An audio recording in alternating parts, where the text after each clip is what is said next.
children to yet another session of English. Today we shall do the fifth poem in your textbook, Flamingo. And this is a very famous poem written by a very famous poet, Robert Frost. The title of the poem is A Roadside Stand. A Roadside Stand. Robert Frost, basically an American poet. He was born in the year 1874 and life period was from 1874 to 1963.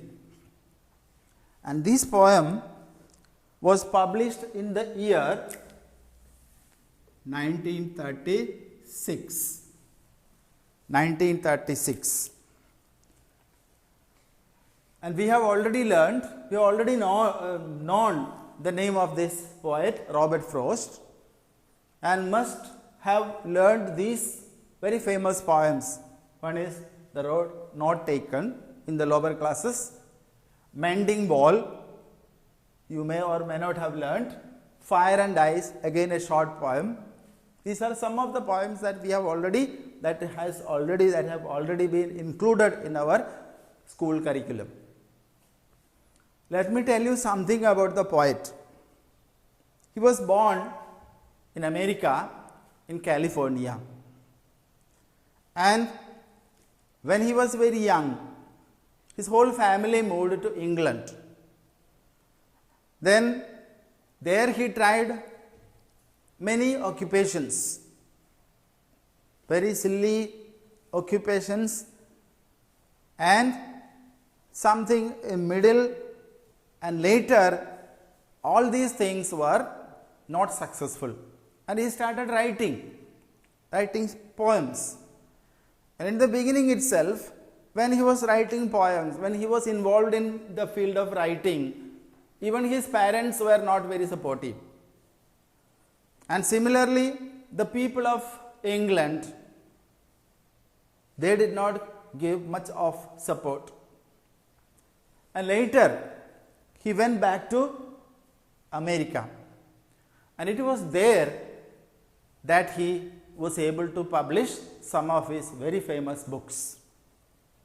So, as far as his life in England was concerned, he started his career of writing from England, but the people of England, the public of England did not give him much support. He was not acclaimed, he was not made very famous. He was not able to publish any of his famous books. So, it was America who supported him. So, some more ideas about his poems. Robert Frost, basically he was poor. He was poor, and due to that, maybe most of his writings is moving around the poor people,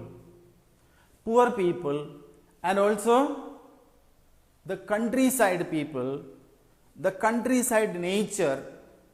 These are some of the things that we can find in his writings. Most of his writings included the themes of the class divide, the exploitation of the rich, exploitation of the poor by the rich, exploitation of the poor by the rich people, and the method of self-respect of the poor people. These are some of the themes that we can find in his writings, and all these themes can be seen in this long poem. Compared to the other poems of our school, this is a very long poem. And let me tell you about the title, The Roadside Stand. The Roadside Stand. And what exactly is roadside stand? It is actually a type of shop, a small set up shop erected on the roadside, especially expecting the support of the people who move along, especially the motorists, the vehicles, the people who move along in vehicles along the highways, along the roads. So that we can see, especially in the places of cities, in the places of cities, suburbs of cities, outskirts of cities. People from village come with their produces, either vegetables or fruits or whatever it is, and those things will be displayed on the roadside, and people moving along the road, motorists moving along the road will be their customers. So, this poem also deals something about that. A farmer whose house is on the roadside, he has extended his house a little bit in front, so that that extended part can be used as a roadside stand. There he displayed his things to be sold, and his potential customers are the people coming from the cities. So, in this poem, right from the beginning till the end, we can see the division, the differences of attitudes of the people living in the cities as well as the people living in countryside, that is village. And the village people are basically poor, and mostly the rich people live in cities, and the money owned by the city people is required by the poor people in the village. That is why they are ready to sell their goods on the roadside.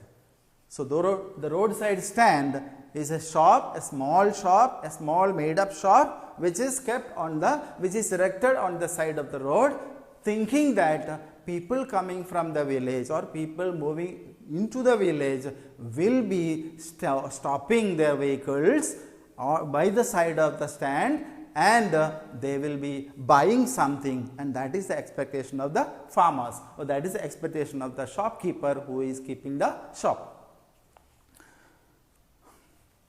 Let us read the poem.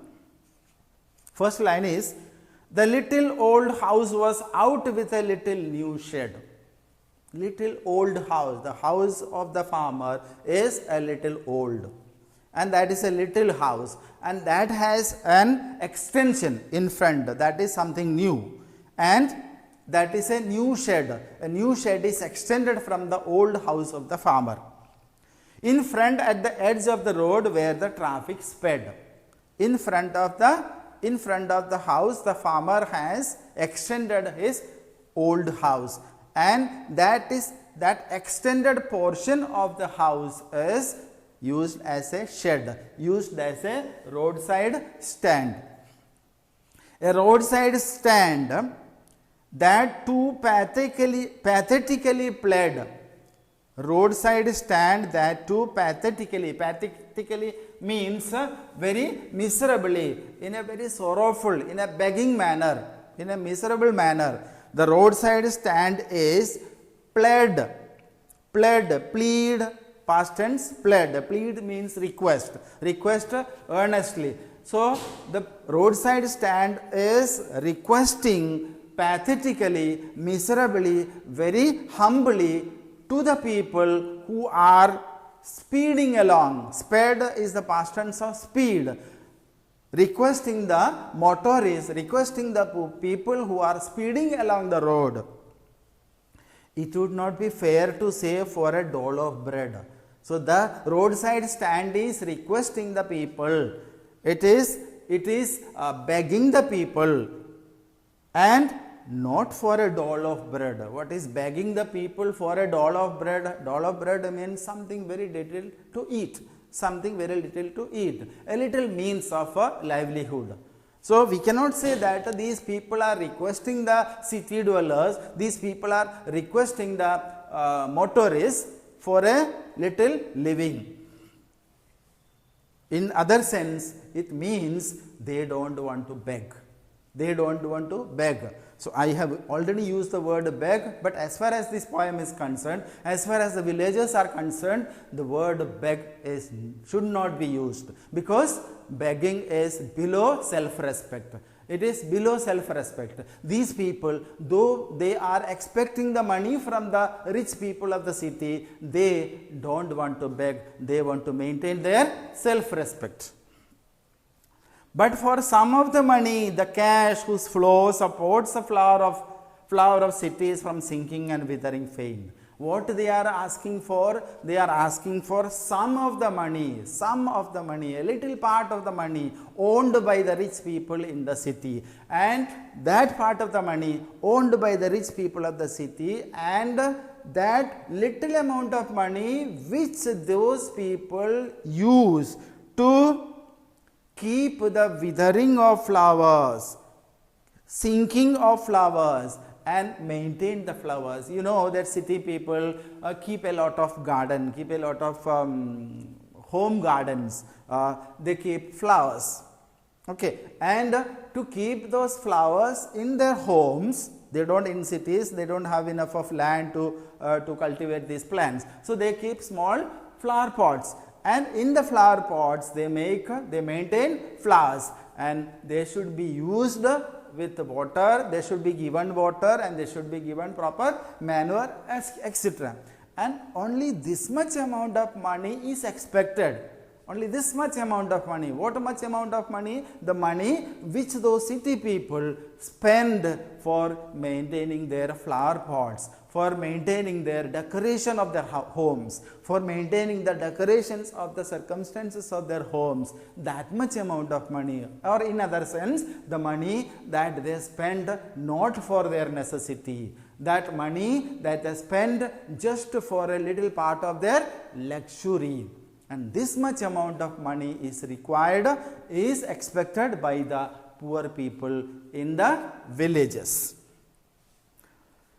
The polished traffic passed with a mind ahead. The polished traffic, the people who are moving along the road, they are using vehicles which are very polished. Here polished means colorful, and here again colorful means it is a part of luxury. So, they are sophisticated people, the city dwellers are sophisticated people, they use colorful vehicles, they use luxurious vehicles, and those luxurious vehicles move along, their head is ahead, their mind is ahead, they don't have any intention to stand or stop their vehicles and turn to the roadside stand. So, their mind is, their intention is something far beyond, they are moving along.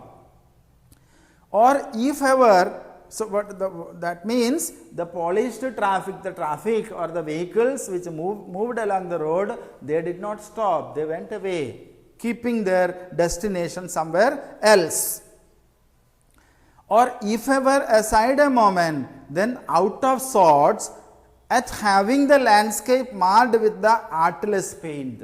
If ever they stopped, most of the vehicles did not stop, and even if a vehicle stopped over there, it may be for out of sorts. Out of sorts means they may be feeling unhappy. Out of sorts means feeling unhappy. What is the fact on which they feel unhappy?